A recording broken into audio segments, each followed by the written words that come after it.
So what are we doing tonight? You tell me what you got in mind. I was thinking about going to the basketball game, man. Oh, dude, I'm so tired, man. Let's just watch a movie? Dude, we always watch movies. Let's switch it up for a change. I have a friend who really struggles with spontaneity versus being dependable for her other friends. And one example was what happened this weekend. She had told a friend of mine that they were going to have wine together on Friday night.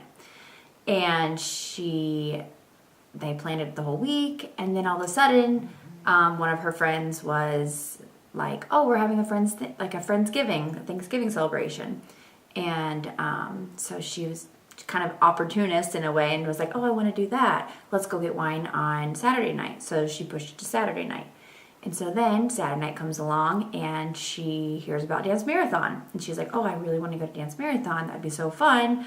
I want to do that. Oh shoot, I have to have wine with this girl." We'll push it back to Sunday. So I talked to my friend who was planning to have the wine with my best friend, and she was just really like annoyed with her having to keep canceling. So it kind of illustrates how my friend struggles with being dependable versus having a spontaneous personality. I think right now what she's doing is just taking in all the information from everybody else and going forward and saying, okay, if I tell somebody I'm going to be there Saturday, I really have to be there Saturday.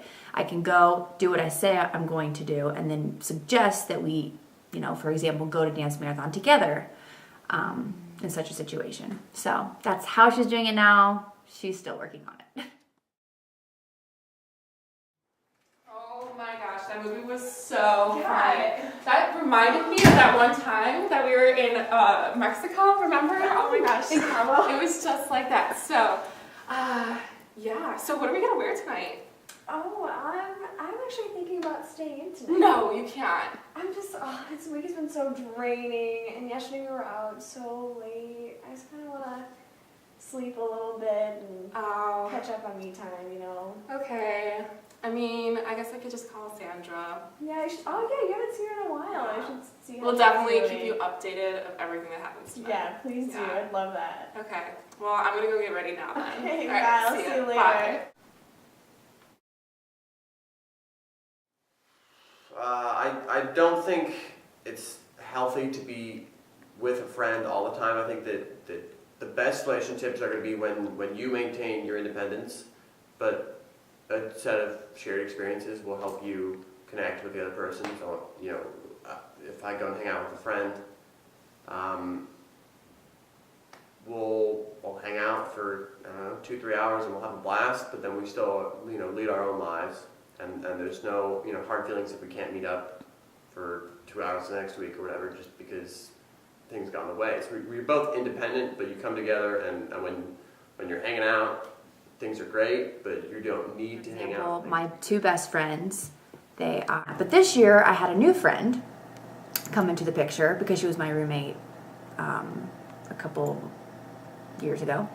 And so she likes to be together a lot. And she calls a lot, and she texts a lot. And for me, that's a little uncomfortable, and because I'm like, I need my own time. It's just a little uncomfortable. So we're working on it. But it's really obvious to me that my two best friends do understand that I need my own time, and I don't need to be texted and called every minute. But she doesn't exactly understand that. School, I was staying with a German friend of mine that we met, and it was a cultural exchange, so I lived with her for 10 days in her house and kind of followed in her footsteps and went everywhere she went. And towards the end of the trip, obviously when you're with someone 24 hours a day for 7 days a week, you get sick of them. Like, no matter how cool they are, they just get stale.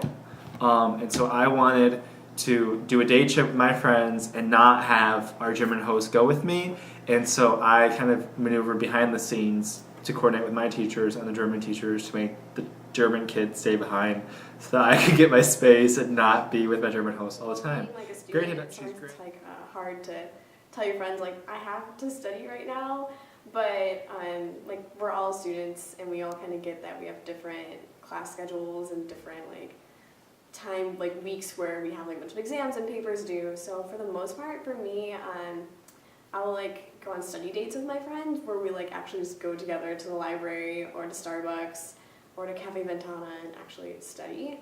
And then if I want to be more alone, I would just like usually tell people like, oh no, like I want to like stay in for a little bit. Like I think I'm just gonna like snuggle up on the couch, like I'm in for the night, but I'll catch up with you guys later. So it's one way to just manage that.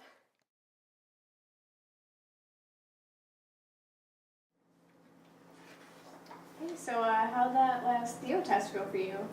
You know, I really studied on it, and I actually think I got an A, so that'll be some good news to bring home for the Thanksgiving break. Oh, that's great. What'd you put down for the dancing Shiva one? Oh, I was just like super transcendence, you know, that's my go-to thing. How about you? You seem to be doing pretty well in the class. Yeah, I'm doing well in class, but Thanksgiving is going to be a little interesting this year. Oh, really? Yeah, my brother's not doing too well in school. He's actually thinking about dropping out, so it's going to be a little tense at dinner, but Yeah, it was kind of rough for me. My sister always gets like the perfect grades, and I went through a phase a couple of years back where I was the failing one, so I know how it's like, you know, sibling rivalry or just trying to support them. And yeah, I've been there, so I hope he does better.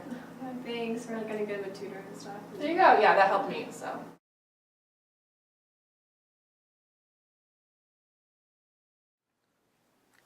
Well, if I had information that was maybe going to be damaging to my friend, then I probably wouldn't share that right away. If it's something that I deem might be damaging to me, or might be somewhat hurtful, then I might refrain from. So in high school, I did not self-disclose my sexuality as a homosexual male to my high school friends for fear of how my friend group would change. I liked my friends, I liked my life, and I wasn't sure how they would take it. Thankfully, after I disclosed that, nothing really changed, but that took 4 years to do. Another time I didn't disclose information was when I was applying to colleges. I received more money to different universities than my friends did because of my test scores and my GPA, and I actually lied about scholarships, so I didn't fully disclose exactly how much money I got for fear of putting me in a different playing field and kind of, I don't know, competitive world than them because they couldn't get as much money as I could. Christmas or last New Year, I had an appendicitis, and then I had to have an appendectomy, and that's kind of scary.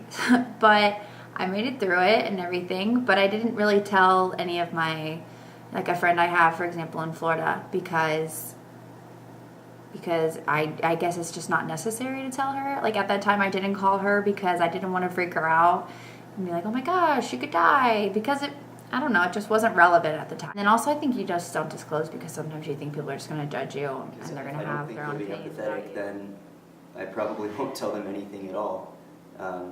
There's, having a secret or something and then having somebody just tell you that you're an idiot or you suck or, you're a total screw up it's not the purpose of revealing a secret like that.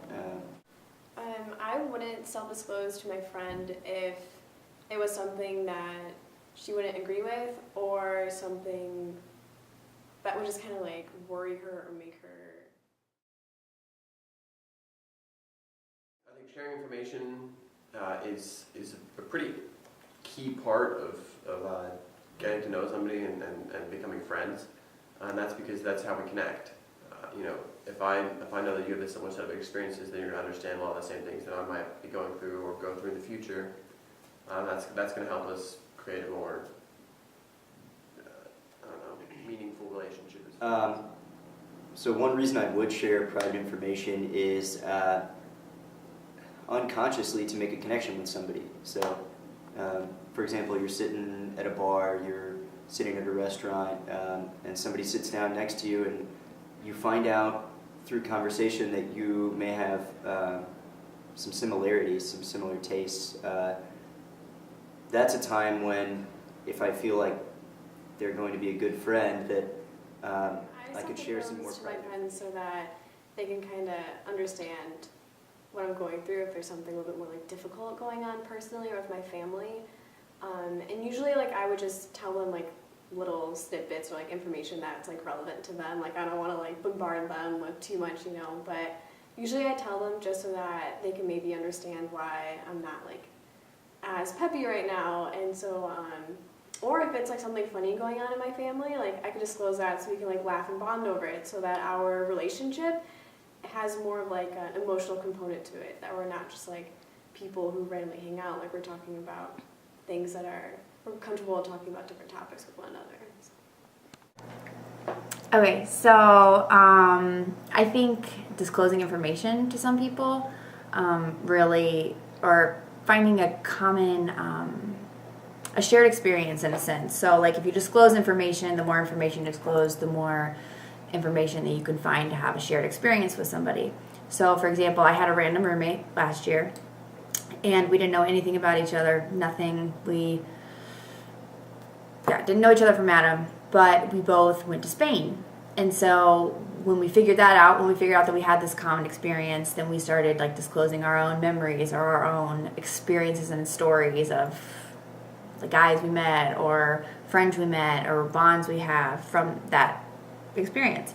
And so I think that it helped her and I become really good friends and have a really close relationship because we had that like shared experience and we were allowed to disclose all this information to each other.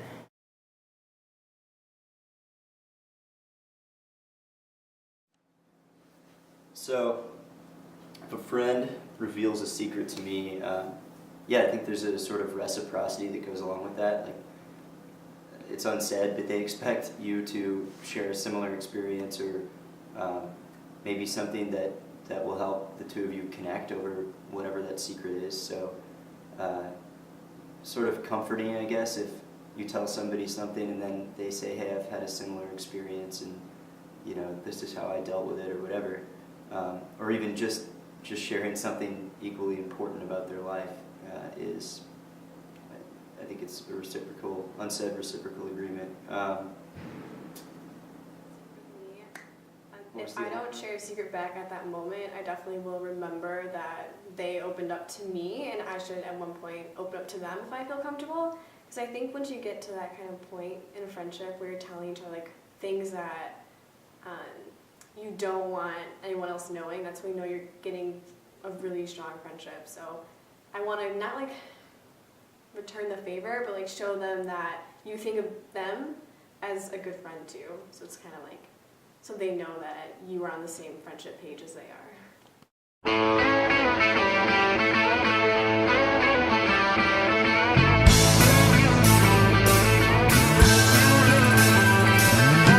So no one told you life was gonna be this way.